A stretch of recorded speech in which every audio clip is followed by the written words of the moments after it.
नमस्कार।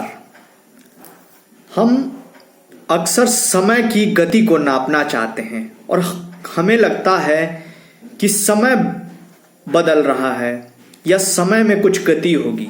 इसके दो मायने हो जाते हैं। एक दृष्टिकोण ये कहता है कि समय नहीं बदलता, हम बदलते हैं। समय तो अपनी जगह स्थिर और तटस्थ खड़ा रहता है। दूसरा दृष्टिकोण कहता है कि नहीं, समय बदलता है, तभी हम ही बदलते हैं।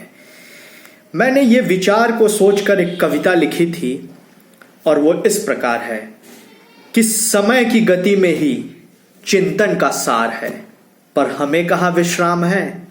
तय है कि कुछ बदलेगा यहाँ, तय है कि कुछ बदलेगा यहाँ, समय की बस यही पुकार है।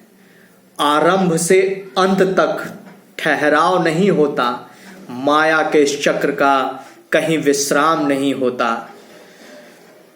पवन की वेग हो या नदियों का धार हो, अनवरत बहते रहना ही जीवन का सार है। और ये चीज हम अपने जीवन के हर क्षेत्र में देख सकते हैं।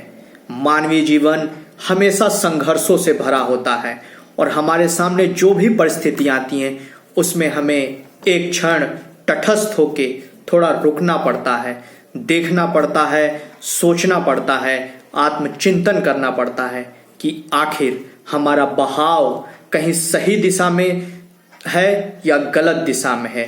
यदि सही दिशा में है और पवन की वेग के साथ है तो हम अपने गंतव्य तक बहुत ही जल्दी पहुंच सकते हैं, थोड़े से संघर्षों में।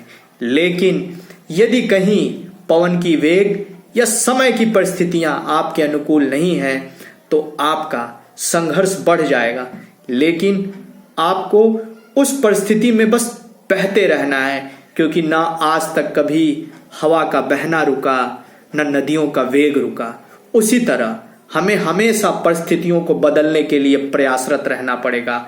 और क्योंकि समय अपनी गति से चलता ही रहेगा, या तो समय तटस्थ है, इसका हम कुछ नहीं कर सकते, लेकिन यदि हम तटस्थ हो गए तो हम अपने गंतव्य तक कभी नहीं पहुंच पाएंगे।